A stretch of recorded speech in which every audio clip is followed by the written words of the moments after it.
seconds. I don't know if that's true or not. Hey, there's my friend Dustin Cox. Good morning, Dustin Cox. This is going to be a full service. It's awesome. Yeah, it is. I'm excited.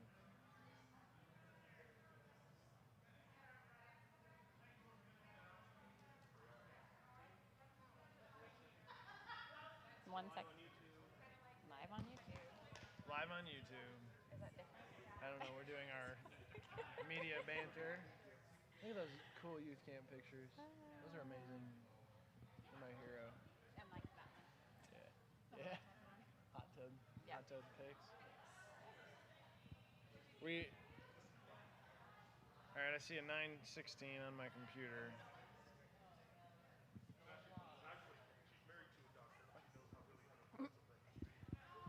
We good? We might be live. Does that mean we are live? I don't know for sure, but if we are, this is going to be a great day at New Life Church. We're not live yet. Stand by. It was We're good. standing It was by. good practice. Good dry run. Dry run. Standing by. He won't ever be able to recreate it. I won't be able to. Good morning, Dustin. How are you today? Feeling great. Feeling great. A little bit nervous because it's 9:17. I mean, And if we're live, this is the most awkward pre-service I've ever had. nothing. All right, we're not live. Good morning. Whoa. Nobody wanted to since we were here, but Right. That was such a fun trip. I really do want to do that with our leaders. it was good. Yeah. It'd be so cheap and easy. Oh, Caleb.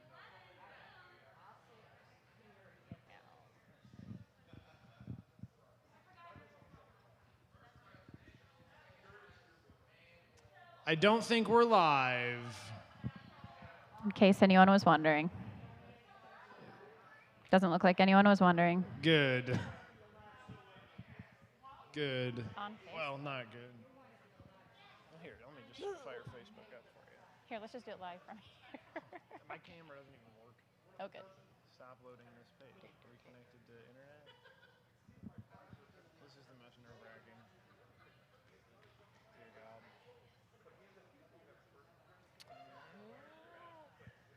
Okay, well.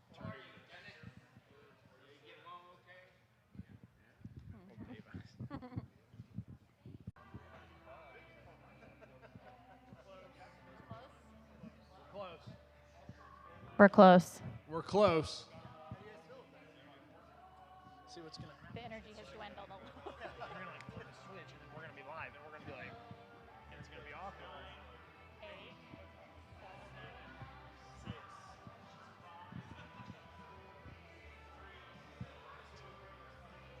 What is up? What is up, New Life Church? Hey, thank you so much for joining us live online this morning.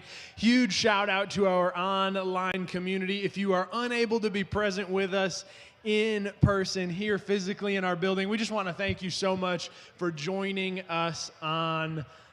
Thank you for being part of what God is doing right here at New Life Church. You can probably see if you're watching online that our actual audience in the room is starting to fill up. This is going to be an exciting Sunday, July 5th, right after the 4th. And also, a very important Sunday. Pastor Ryan's birthday. Pastor Ryan Goden's birthday. Woo woo! Hey, if you want to wish Pastor Ryan Goden a happy birthday, go ahead and drop some birthday emojis in the comments. The little yellow emoji with the confetti? party popper and the hat. The party popper and the hat. Those are our go-to emojis for this Sunday. The party popper and the hat. Drop those in the comments to wish Pastor Ryan a happy birthday. Let's see, what else do we... Sheila Wilson's joining us online. Good morning, Miss Sheila. Hello, hello, how are you? If you're unable to see it, what's happening on the screens behind us is we have a slideshow of our youth camp trip that is playing as we speak. Molly, how much fun was youth camp this year? A lot. It was a lot of fun. Yeah. What are some of the things that we got to do at youth camp? So we went to Branson, Whoa! Table Rock Lake, So much fun. had a lake day. Lake day. We rented some pontoons. Boats. One of them had a slide. That. How's your ankle, by the way? Were you My not going to bring ankle- that up? My ankle is great. It's almost better, in fact. So when our adult leaders try to do things that the teenagers are doing, It doesn't always go so they well. get hurt. Doesn't Two always injuries go this so week. well. Only 2, though. That's true. And they were both leaders. So. And they were both leaders, so that's a win. That's a win-win right there. And it was great because the other person who got injured was our worship leader for the trip. So during service, we had kind of like a gimpy setup on stage. It was real fun to watch myself and Eric Seymour gimp around setting up for worship and for service. When they were supposed to play 3 songs Oh. on the end, and he was done after 2 and was looking for me to close, going, Yeah, it was good. because he couldn't move. It was good. What was your favorite moment from youth camp? What do you think? Because I've got mine. We might be the same even. I mean, I think it was different, like for high school and middle school. That's true. There should be 2 favorite moments because there were 2 separate camps. If you Yeah. did not know, we separated high schoolers and middle schoolers. Yep. I think we're going to do that from here on out because it was so much fun. It was good.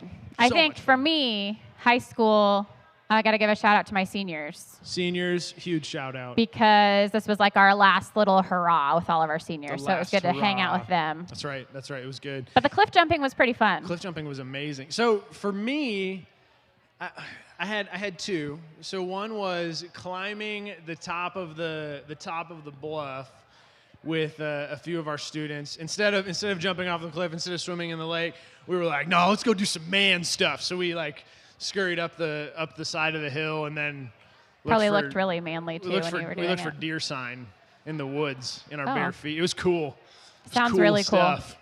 Yeah. And then my other favorite was we had a student who lost his Oh, swim trunks. yes. We had a student who lost his swim trunks. And it was Tubing. He was tubing It was absolutely record. unforgettable. because this was this student's first time tubing. First time oh man.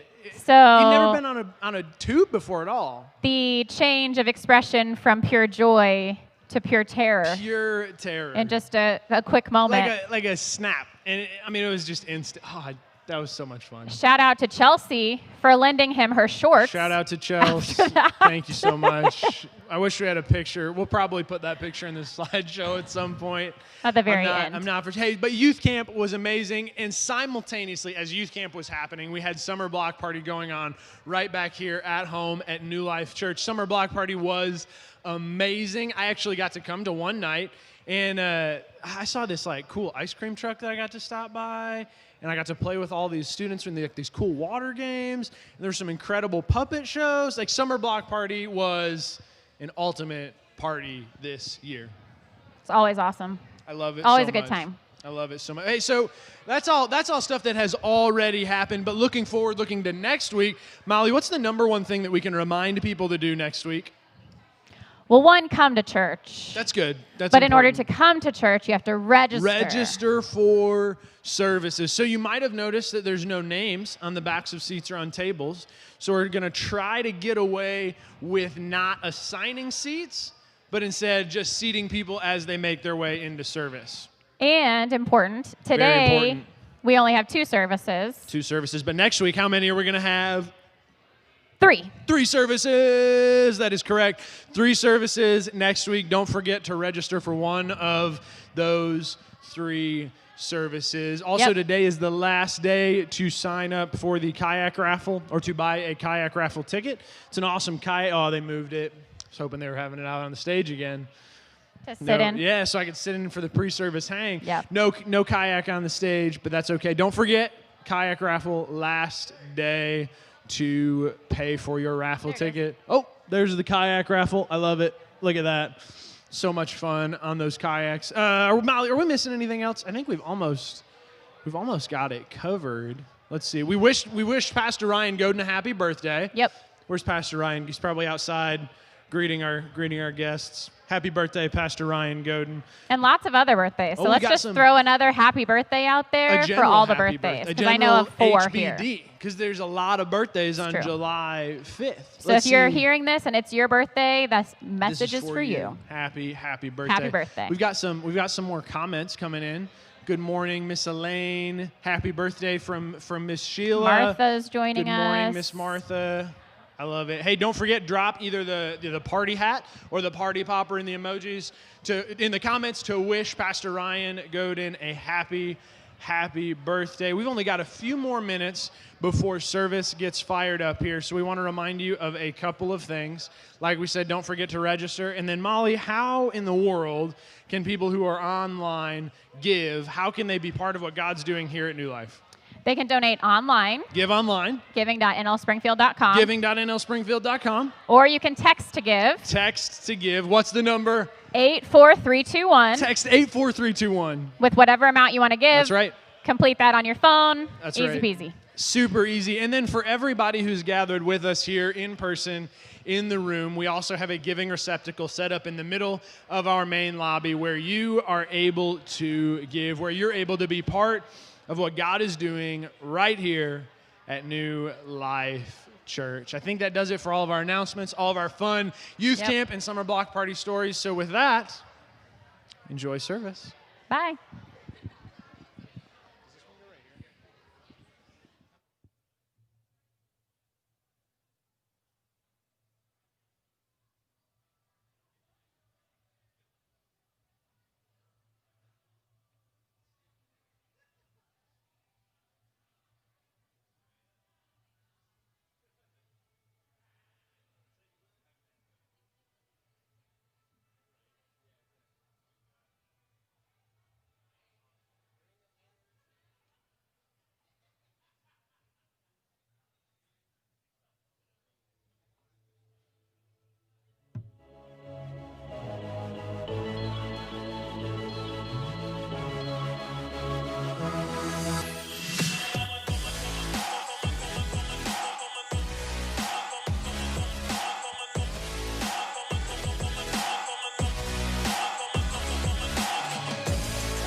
people come together, strangers, neighbors, our blood is one.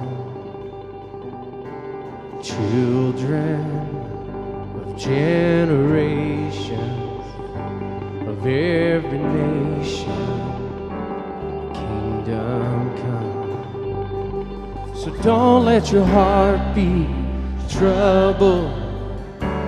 Hold your head up high, don't fear no evil. Fix your eyes on this one truth. God is madly in love with you. So take courage, hold on, be strong. Remember where our help comes from. Whoa.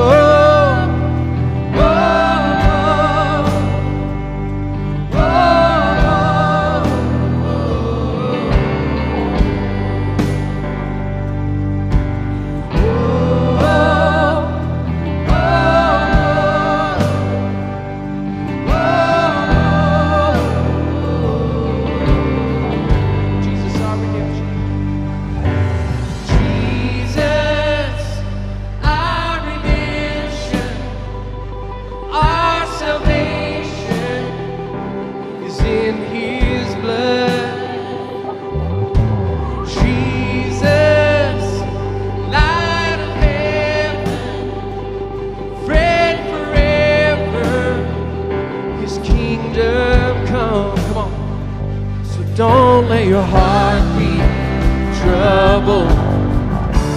Hold your head up high, don't fear no evil. Fix your eyes on this one. God is madly in love with you. So take courage, hold on, be strong. Remember where our help comes from.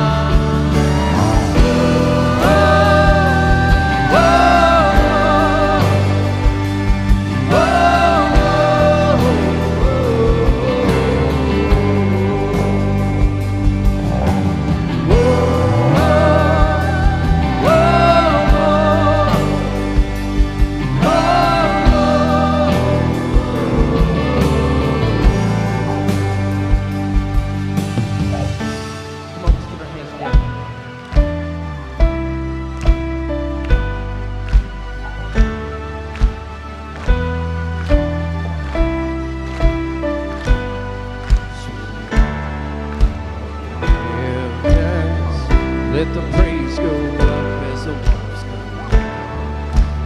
Patient, everything with breath repeats the sound. All the children, clean hands, pure hearts, good grace, good God. His name is Jesus.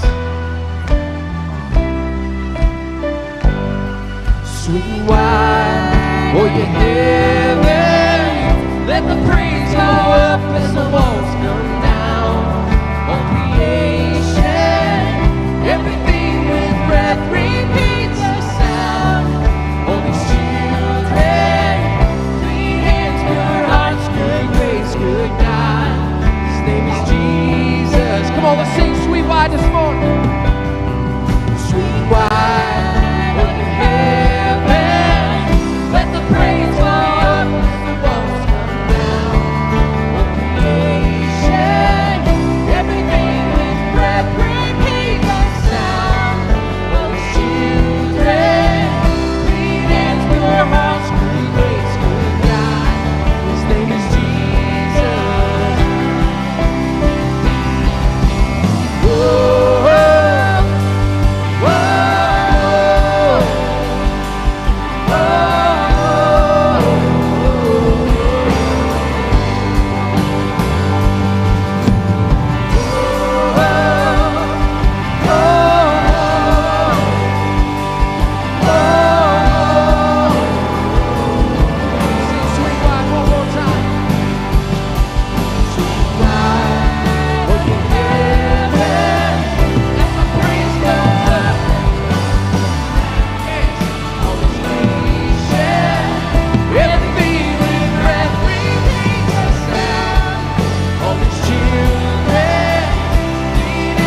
is in his blood. Jesus, Jesus, light of heaven, friend forever, his kingdom come.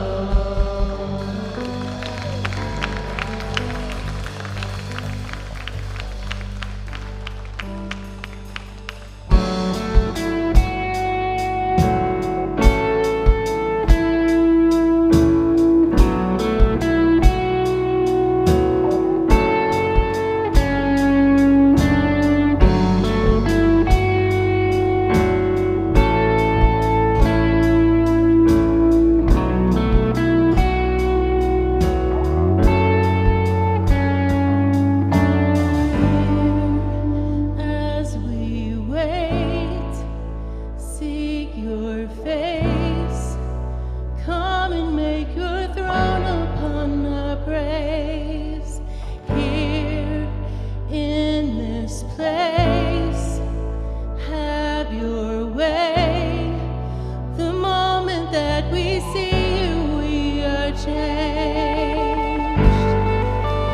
Show us your glory. Show us your glory. In wonder and surrender we fall down. Show us your glory. Show us your glory. Let every burning heart be holy ground.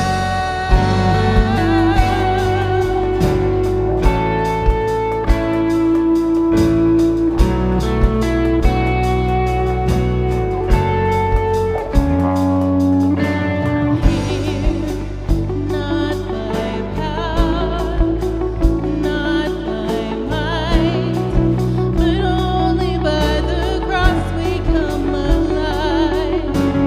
Here, we're undone, we're overcome by heaven's love revealed before our eyes. Show us your glory.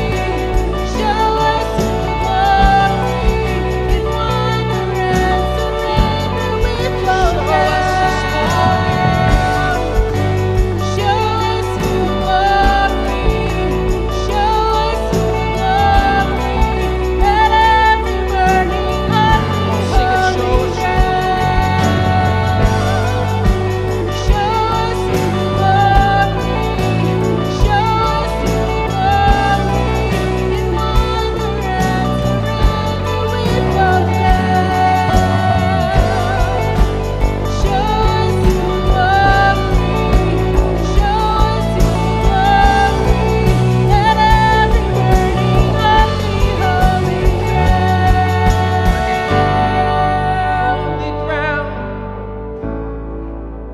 Right here today, God. Chains break today, Lord. Feel this place with your glory, God. Have your way, Jesus.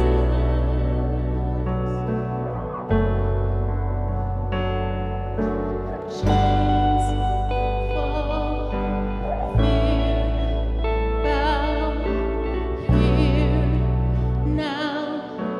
Jesus, you change everything. Church, he changed everything this morning. Healed, hope found here. Some of you have chains that need to be broken this morning. I'm telling you, God's in your presence Change this morning. everything. Chains fall, fear bow here now. Jesus, you change everything. Rise here, hope is found. Right here, right now, this morning. Jesus, you change everything.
God, we thank you. And as we come to your presence this morning, we acknowledge what that song says, and it's that you change everything. And so, God, as we come to you this morning, I guess is our prayer that if there's anything inside of us that we need to change, that you would change it. But God, we come to you this morning not with all these opinions that we want you to confirm, but God, really our prayer is that you would conform us to your word. That you would use this time to make us more like you. God, change everything inside of us that needs to be changed. Jesus, we love you and we trust in you. It is in your name that we pray. Amen. Amen. Amen. You can be seated this morning. Don't touch anyone. Just, you can have a seat. Man, so you guys are the people who, I'm just gonna guess, okay? So I'm just gonna guess. You guys are the people who complain about people shooting fireworks too late. Is that fair? Because it's 9:30, like you're like, man, what in the world? Like it's done. Yeah, that's right, yeah. Well, guys, welcome to Missouri. It's gonna happen for the next 5 days. So just get ready for it, brace yourself, because everybody has that guy in their neighborhood that is really excited that it's the 4th of July and has way too much money to burn. So just get ready, but it's all good. It's so good to see you guys. Hey, it has been interesting to say the least in terms of just like life of the church and figuring stuff out. And I just want to take a second because I think it's always a good time to do this, but just I think because things have been such a whirlwind in the last, I don't know, 8 weeks or whatever it's been, that I just want to pause for a second and acknowledge the work of the people in this church. That New Life is a church that's not built on the talents of a few, but really it's built on the sacrifices of many. And if you go all the way back to March 15th, the first Sunday that we shut down, it really meant in order for us to help people know Jesus better, we had to be very creative, and we also had to put in a few more hours probably than we would normally put in. And that's really been the story. And so I just want to take a second and just acknowledge I'm not going to say anybody's names because if I do, then I'll leave someone's out. But I will just say that there are teams of people that pull things off. And so I just want to take a second and thank our streaming people that they've done an incredible job. Yeah. And then that's really all encompassing, just to be honest with you, that there was a season there where we were doing drive-in services and we were doing online services that weren't drive-in services, because we knew that would make for a horrible online service. So what that meant that our online team had to do double duty, that our band had to do double duty, that everybody had to do double duty, and so they put in a lot of work. I'd also just like to take a second and thank our worship team, that they have done a fantastic job during this season. That they have, they've been incredible. They have helped us. I mean, we say we work hard for the gospel. Like that's one of the things that we say, and we will undeniably say that as long as I'm here. And they did. They did. They did. They had to do. They'd come in and record, and then they'd find that maybe something was a little off, and they'd have to do it again. And that happened a few times. And it was. They definitely put in. They put in the work. And so I'm so thankful for that. Our kids team. I would just say shout out to our kids team that they've done a fantastic job. You guys can keep clapping. That's cool. They're not in here. They don't even know. But really, there are a lot of churches that one of the struggles as they have come back has been finding people to help with kids again. And our story's different, that it really was, hey, when can I get back with my kids? Like, when can I get back there? And to be like, so it was different. And so thankful for them and the work they put in. Even like, I mean, we've almost forgotten, but like we were doing Zoom calls just about 3 times a week and doing all this stuff to help kids engage. Our student ministries team, they're not in here either, so you don't have to clap for them, but they did a great job too. And not only that, but I mean, you know, our cafe is still kind of functioning. Greg Gaisford came in our first Sunday. We shut down and had food for everybody here, which was so cool. He's right there. You can clap for him. Look at that. You know, we had a parking team that showed up for 3 weeks of drive-in services and parked cars every week, which is so cool. And so I would just say that really we've been able to get to this place, and it's been the help of it's been the help of a ton of people. And I'm just so thankful to be part of this community. And it's exciting. It's exciting to see what God is taking us, but we really do need to acknowledge this thing. And I would just kind of put the bow on it by pointing out this week made me really proud, because there's two ways you can handle things changing. Is you can say, well, we're gonna mail it in, or we're gonna try to make it work. And this week was a perfect example of us saying, hey, we're gonna try to make it work. And we did our summer block party this week. Now here's what we could have shut it down.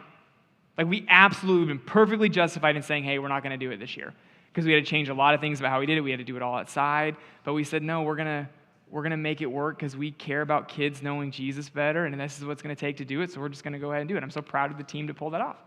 Not only that, but we also, we had a youth camp this last week, which is nuts. There aren't very many youth camps happening right now, and our team was like, the question was never, how do we cancel? The question was always, how do we make this work in the restrictions? And that really represents the heart of our team. And I just say that to say, man, if you think about something that's happening, or you see someone serving here, be sure to show them love and let them know how much you appreciate, because we wouldn't be able to do this if it wasn't for the sacrifices of everyone here. And I completely left out the people that clean these services between services, but there's a group of people that does that too. So yeah. And I'm probably forgetting somebody, and if I am, I'll make a big deal about you next time. So, but hey, it is safe to say that this has been a weird season of life. And we don't really know what is coming. There's a lot of things that are weird, and as I was thinking, how do I say that? How do you kind of paint this picture of the struggle that has been some of 2020? I thought, what better way to paint the picture than by showing some of my favorite memes that I've seen from this season? And so if you don't mind, this is my birthday, so this is my gift to you, is I'm going to show you some of my favorite memes that came in. I posted something on Facebook, and I got 75, okay? And so if I didn't use yours, it's because I finished this on Tuesday, okay? So they kept coming, and I love them, but these are a few of my favorite ones that I saw during the season, okay? The first one is this. Every time I see COVID-19 written out, I read it to the tune of, "Come on, Eileen. If I have to bear this burden, so do you." So that's just something kind of to set the stage. Then there's, now kind of go back to the first part of the season, okay? It happened over Lent. A lot of us gave up stuff for Lent, okay? Honestly, I hadn't planned on giving quite this much up for Lent. That was my feeling. I don't know about yours, but this one, I like this one. Turns out my top 3 hobbies are eating at restaurants, going to non-essential businesses, touching my face. Yeah. It's fun. It was fun watching Zoom calls and people's hands all over their face, and you never really thought about it until they told you not to, and now it's all I want to do. Right now, that's all I want to do is touch my face. But it's okay, this one's funny. 2 types of people during quarantine. I'm taking this time to better myself. I just ate carrot cake with my hands. I don't know which one of those you are, but I'm eating carrot cake with my hands. Okay, this one makes me laugh too. Medium chunky. Me too, salsa. Me too. I don't even know that has nothing to do with it, but that was the one that I couldn't stop thinking about. And so I just felt like you needed it. And I think you did. That feels really, really good. Okay, this one's a Kermit one. And it says, sounds like thunder outside, but the way 2020 is going could be Godzilla. It's true.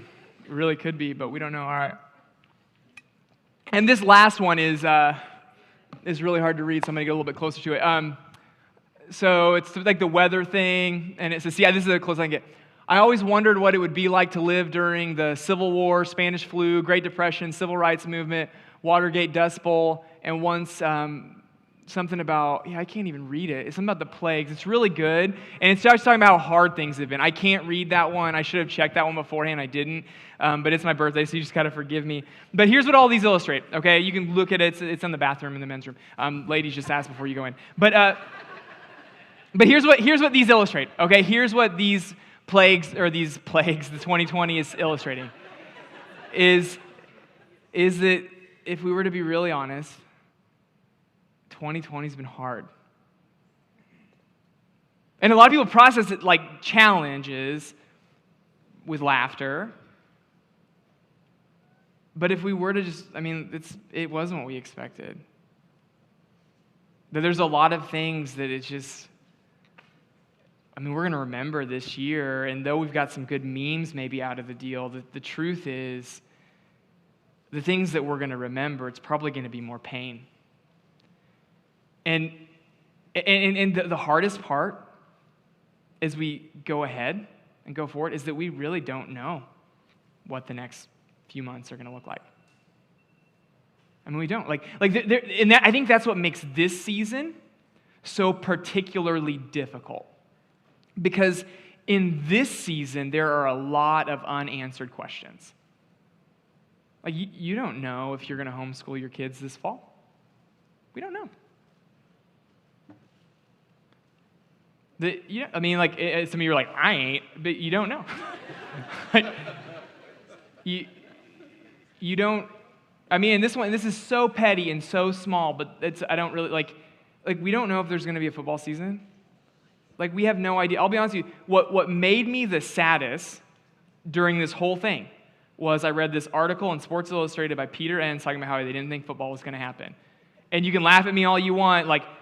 Part of August is me getting excited about what's going to happen in the next few months, which is me getting really sad about Nebraska football. But still, we don't know. We have literally no idea whether or not it's going to be, if our falls are going to look like they've been. That's hard.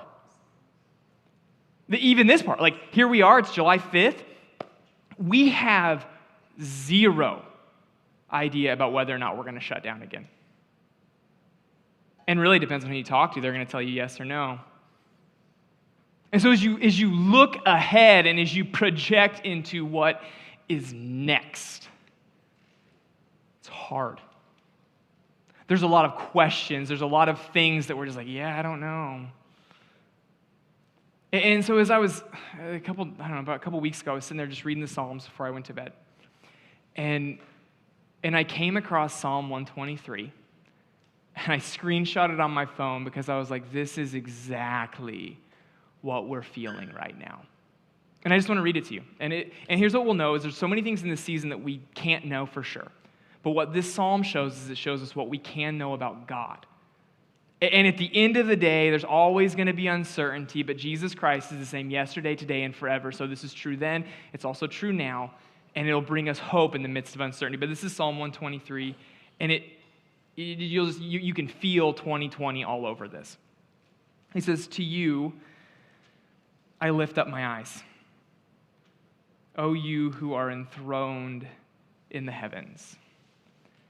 Behold, as the eyes of servants look to the hand of their master, and in the eyes of a maidservant look to the hand of her mistress, so our eyes look to the Lord our God, till he has mercy upon us. Have mercy upon us, O Lord, have mercy upon us, for we have had more than enough of contempt. Our soul has had more than enough of the scorn of those who are at ease and the contempt of the proud." I think that we all can say, yeah, I've had more than enough in one way or another. This has been more than I thought it would be. This is not what I expect. And so what does this show us about God? Well, it shows us a few things. One, it shows us is that in this season, one of the things that is absolutely true is that God is exalted. He's exalted. That he is, he's the king. He's in charge. He's the best. That he is the one. I mean, look at what he says in verse 1. Talking about who God is, it says, "To you I lift up my eyes, O you who are enthroned in the heavens." Don't let the imagery on that get lost on you. He is enthroned in the heavens. That if someone gives that title to themselves today, you will call them a narcissist. That this is who he is. And here's the thing, that if this is who he is, if he really is exalted, if he really is enthroned in the heavens, then what that means is that when you feel the weight of any season, he can help you. That when you're tired, he can help you. When you're done and you just want to give up and you're tired of fighting and you're tired of all the uncertainty, he is exalted. That he is enthroned in the heavens. Now, that's what he is. That's what he does. He can actually bring solutions to your issues. But here's the thing. You got to treat him like one who is enthroned in the heavens if you want him to help you with the solution. That we, in this season, like we're all about looking for help. We're all about looking for perspective. We're all about looking for a way to make sense of what's happening. And that's good. But God's one that when you look to him, you don't look to him in a way that's like, you know what I'm going to do? I know the answer to this. I just want him to confirm what I already think. Or I've already got these opinions kind of made up about how things work and whatever, and so I'm gonna let God confirm what I already think to be true. And here's the thing, He's enthroned in the heavens. He doesn't have to confirm anything that you think. Only thing that matters is what he thinks. And that when we come to him just confirming an opinion that we already have, you have made a version of Christianity that isn't the real one. That as we approach God, we approach him as one who is exalted in the heavens. And so that means it don't matter what I think if it's different than what he thinks. It actually doesn't matter what I feel if it's different than what he says is true. And here's the thing, because of who he is, when we do anything else, we look like fools. Because he's right. He's enthroned in the heavens. And kind of an example of how I saw this flesh out in my life, okay, it happened this week. Okay, and so I'm in a lot of groups on Facebook. And honestly, some of them are just because I like to watch people fight. Like, I'm just going to be honest with you. Like, I just like to watch it. And it's all good. Like, I'm just like that Michael Jackson meme where they're eating popcorn. Like, that's what I do. And so, like, when I'm not reading the Psalms before bed, I'm reading angry people in groups. And so I came across this this post in a group that I'm in. And I'm going to show it to you. Like, this is a screenshot of a news article. And it says this is Billy Graham statue removed from downtown. Okay? Now, I saw this article, and I'm like, are you kidding me? Billy Graham statue? Like, Billy Graham? I went to his museum in Charlotte. Great dude. Like, great dude. I'm like, man, he loves people, like, preaches the gospel. Like, there are pictures of him in Africa with scores of people. Like, I mean, I'm like, man, what are they doing taking down his statue? Okay, and then I read a couple of comments in the post, just 'cause I was like, I wanted to see what people were saying, and let me read a couple of these posts. Okay, well, this one. It says, well, the devil is sure having his way in this old world. I think the end of Christianity as we know it is coming swiftly. Maybe a little strong, but, I mean, it's Billy Graham. So then I read this one, and it said, as it was in the days of Noah, those days are closing in, and it's just a matter of time when anything and everything that reflects the character of Jesus Christ and his bride will be attacked unless he intervenes. I'm like, whoa, that's maybe a little strong, but, I mean, it's Billy Graham. Then you know what I did? Clicked on the article. You know why they took down the statue? It's because Lifeway, the publisher who owns the statue, moved locations. Yeah, that's why. They were in Tennessee. Now they're in Asheville, North Carolina, where the statue currently is at their new location. Oh, that article? Yeah, it was posted in 2016 too. Like, that's the other piece about that. Okay, so I'm looking at these people comment. They didn't even read the article. They just had this opinion. And instead of doing the research for themselves, they already had their mind made up about the world. Okay, when we come to God and we tell him everything that we already know to be true, we're doing the exact same thing. We're saying, hey, confirm my biases. And he's saying, I am exalted in the heavens. I'm just going to tell you what's true. And you see a really great picture. You guys thought I was going to get really political when you saw that article. Like, I see it all over your face. Like, you're like, oh, man. Some of you are, like, getting ready to stand up and cheer, and some of you are like, oh, no, what's he going to... Like, I see it all over you, man. That was good. But, like, how do we respond to the one who's exalted? Well, you see it. How do you respond to the exalted one? Look at what he says here.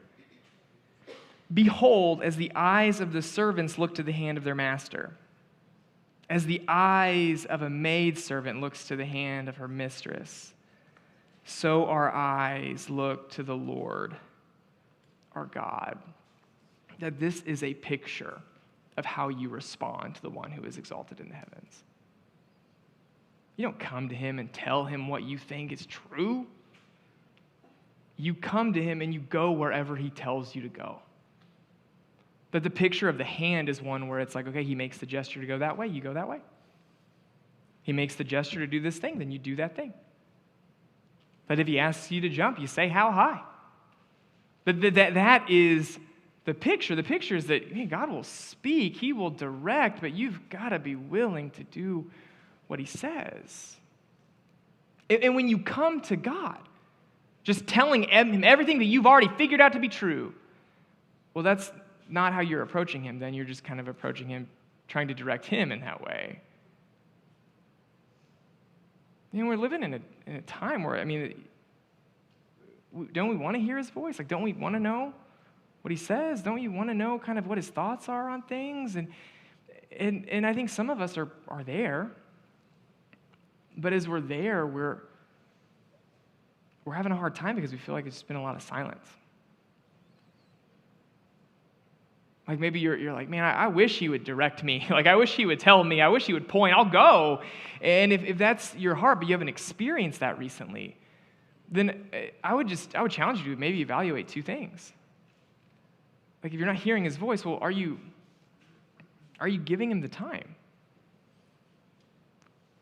Are you putting in the time to hear his voice? And here's what I mean. Like, I think a lot of us are like, yeah, I've been doing it. Like, but if it's just like a couple verses here and there, maybe you call your devotions just scrolling Facebook, reading the verse of the day 700 times, like, and then maybe your prayer life is just maybe a passing thought before bed, and that's about as far as it goes with regularity. And then I don't know that you really do want to hear the voice of God. I don't know that you really want him to speak to you, because if you did, you'd give him more time. And the other way we see, and this is definitely here in the text, is like, well, maybe God isn't speaking because last time he did, you didn't do what he said. You sit there and you know what he wants. Like, you know what his word says. You know what the truth is, but you've kind of you approach him with an attitude that says, no, I know the answer. And he's like, well, why would I speak if every time I do, you tell me why I'm wrong? Why would I keep pressing on your heart if we go back to the last several times I did that, you just said no to me? That isn't how we approach the one who is exalted. And so as we consider this season, as we consider, hey, I want answers, like I want to get through this, well, okay, what do we know about God? Well, we know he's exalted. And then we also see that God gives mercy. That this text shows us that he is exalted. And at the same time as he is exalted, he is a God who is very quick to show us mercy. And what happens is that we get mercy and justice mixed up.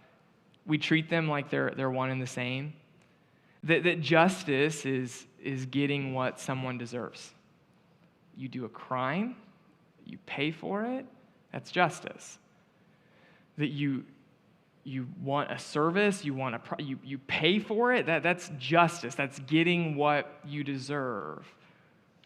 But mercy is getting better than what you deserve. Mercy is you do something wrong. Everybody knows you did it, and you don't have to pay for it. That's mercy. Mercy is someone sees you're going through a hard time. They want to be there for you, and so they offer to do something to help, even though maybe you didn't do anything to earn it. Like that's a picture of mercy, and the picture of God is a picture of one who freely gives mercy. Because we don't want his justice. Not in our lives. Because our sin would render us all guilty before him. But instead of him treating us as our sins deserve, what God does is he gives us mercy. He gives us better than what we deserve. And you see that this is what they're looking for here in the text. Is in the midst of all of this frustration that you see here, what is he longing for? Is he's longing for mercy. And the fact that he goes to God for mercy shows that he is a God who clearly gives mercy. I mean, look here in verse 2. He says, "Behold, as the eyes of the servants look to the hand of their master, so the eyes of the maidservant look to the hand of her mistress, so our eyes will look to you till he has mercy on us." That the picture there is one saying, God, I'm going to continue to do what you say until I have your mercy. That God, I'm going to continue to obey you. I'm going to continue to trust you. I'm going to continue to honor you until you show me mercy. So sometimes we get that backwards. We say, God, I'm going to honor you, then you'll show me mercy. Or show me mercy, then I'll honor you. Show me mercy, then I'll do what you say. Show me give me what I want, and then I will follow you. And the truth is saying, no, you keep doing what he says. You keep doing what he wants in hopes that someday you will get mercy. And then in verse 3 it says, "Have mercy on us, O Lord. Have mercy on us, for we have had more than enough contempt." That we have to be careful with our definition of mercy, too, that when we approach God for mercy, oftentimes we do so thinking that picture of mercy is one of God giving us exactly what we want. That's not how mercy works. He gives us what he knows we need. And oftentimes what we need isn't what we want. And as we think about this season, the question we have to ask ourselves, okay, so how are we going to look at it? Are we going to look at it as one who is gracious, or are we going to look at it as one who is entitled? Someone who's gracious is going to look around and they're going to see the good that's happening because they realize that in God's eyes, we deserve justice. But there's still good things that we're able to experience, and so he's given us mercy.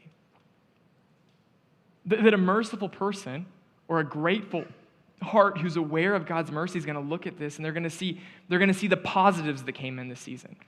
They're going to look back and they're going to be thankful that they had more time with their family.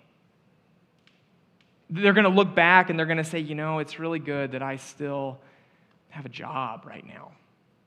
They're going to look and they're going to be like, it was kind of cool to be considered an essential worker.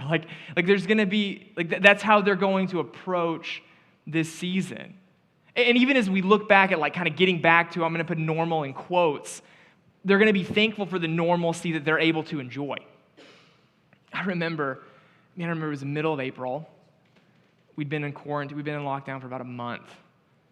And I came into the church to film the message, and I saw cars here. And I was like, people? I know people. And I walk in and the band's practicing and I walk in the room and there's 10 people. So one more person comes in, we all get arrested. But right now we were good.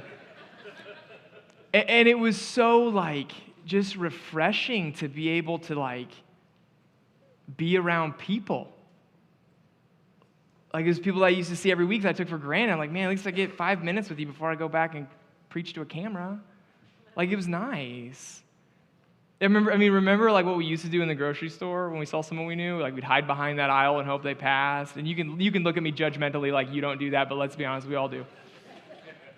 Then during COVID season, you're like, that looks like someone I know. I'm going to go ahead and oh, sorry, didn't mean to breathe on you. Like, and that's kind of how it goes. Like, there are little things where you're like, this is what a grateful person does. They're looking at this situation that's tricky. They're looking at the aftermath of what we're calling 2020 COVID, like, and they're saying, you know what, but there was some good in it. There were some things in there that are positive. There are things that I'm going to look back on during this season and I'm going to thank God for. The entitled person views all of those things way differently. The entitled person looks and says, man, this is so stupid, I still got to work from home. The entitled person, they're going to be like, are you serious? They have to take my temperature? The entitled person is going to be like, I'm just so frustrated that I can't see things back to normal, instead of appreciating the things that are here. And here's what I'm saying. We all feel it. We're all frustrated. We all probably wish that this wouldn't have happened, but we're here.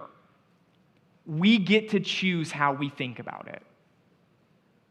And if God is merciful, then anything good in this season that we're able to experience is not something that we deserve. It's a gift from Him. Because we deserve far worse than we'll ever get. So for us, it's important that we train ourselves to see the good. That we train our minds to think of where He's been good to us. And here's the thing. This season will pass, and I can tell you that in your life, difficult ones will continue to come. And if you can learn the discipline of seeing the good in the midst of the bad, it doesn't really matter what's going to be thrown at you. You're always going to be able to see something good, and you're always going to be able to see something bad. You get to choose what you want to think about. But at the end of the day, God is merciful. And then the last thing we see is that God is our hope. That He is our hope. Look at how it finishes here in verse 3 as it says, have mercy on us, O Lord, have mercy on us. For we have had more than enough of contempt. Our soul has had more than enough of the scorn of those who are at ease, of the contempt of the proud. Here's what I love about this psalm, okay? That doesn't seem very hopeful, does it? like, wait a second, that's hope? But the psalmist, his hope is clearly God. But he hasn't experienced it yet. And isn't that us? Like, He's our hope. But we're still waiting. That He's our hope, but man, we're still looking around and I'm kind of tired. I've had, like, even that phrase, like, our soul has had more than enough. Yeah, we could probably all get that tattooed on our arm, but 2020, like, we could.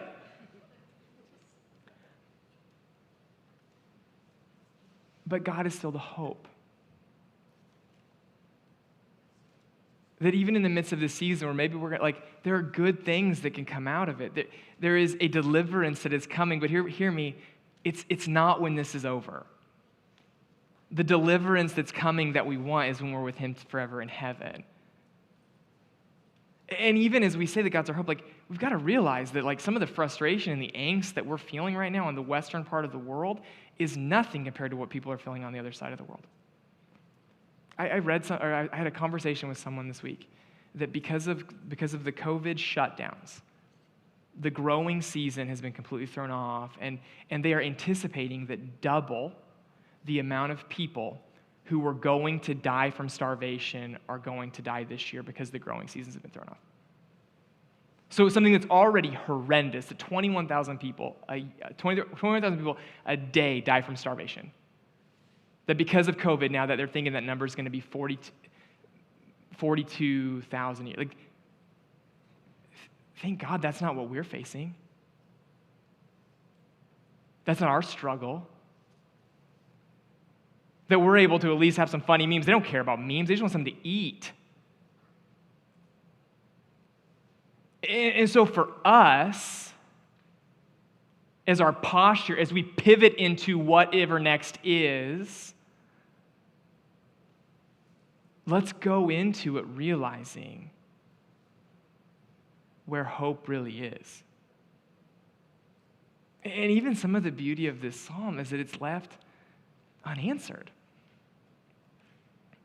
It kind of ends with a comma almost. That we know that he's looking to God for hope, but we don't know that he gets it. But in the same way that we use Jesus to fill in the blanks of Ecclesiastes, as I close this morning, I want you to see how Jesus fills in the blanks of this psalm. How do we know that he's our hope? Well, one, we know that in this season, whatever is in front of us, we will not be alone.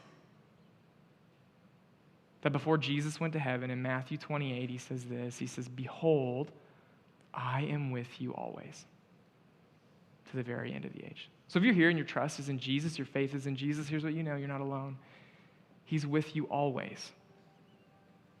And if we've defined our purpose here as like helping people know Jesus better, that if that's it, one of the beautiful things that comes out of difficult circumstances is that it makes like walking through a difficult circumstance with another human being, it makes your relationship stronger. That as you walk through challenges with Jesus and he's saying, "I'm not going to leave you," it's only going to make your relationship with him stronger. I mean, think about your marriage. Like, for those of you who are married and you're happy, and what created the strength? What created the depth? It was the moments where you walked through challenges together. And you got to the other side and you're like, man, we made it. Jesus is saying, hey, I actually want to walk through this season with you like that. I'm your hope.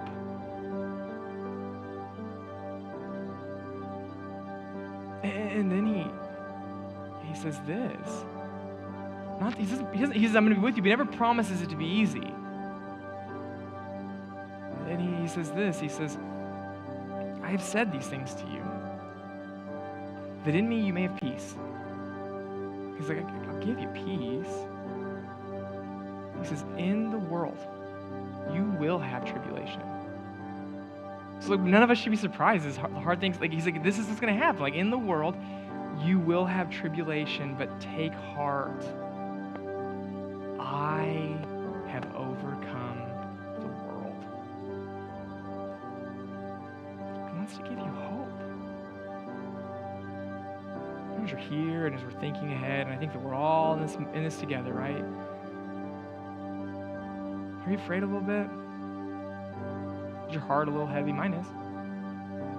As you look ahead and you think, man, what is the fall going to be like? Yeah.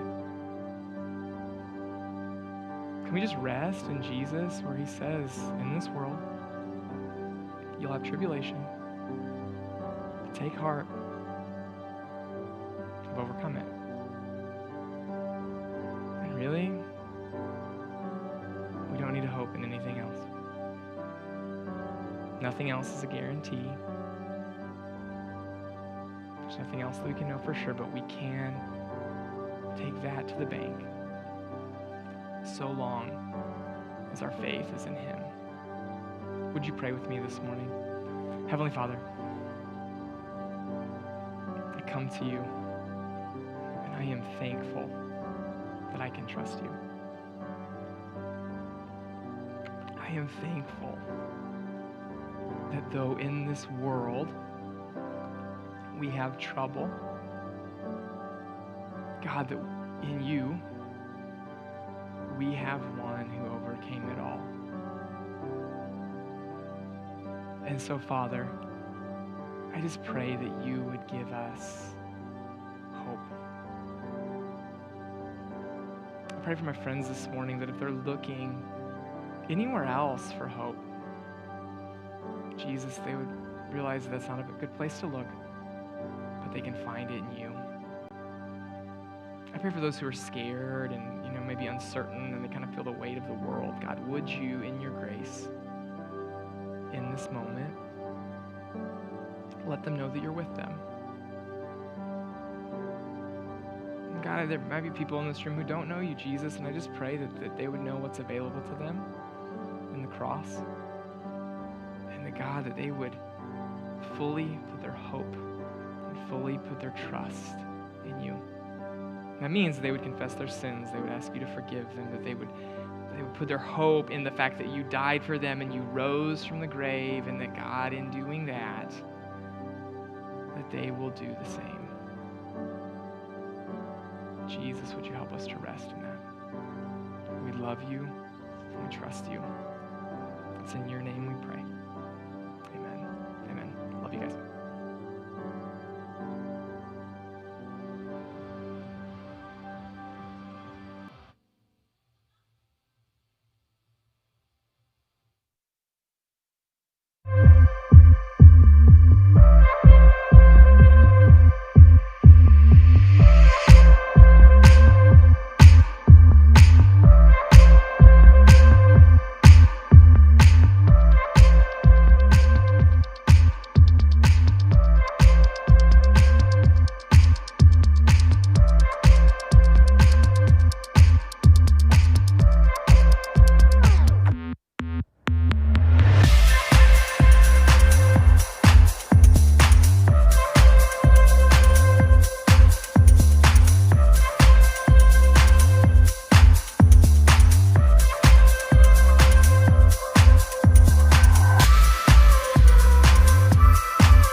I'm excited. We're, we 4, 3, 2, 1.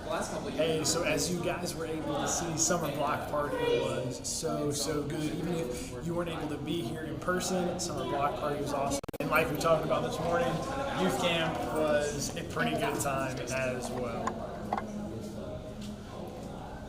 What was your favorite part? My favorite part was when Aiden Monroe lost his swim trunks. I just can't not make that my favorite. I like that you didn't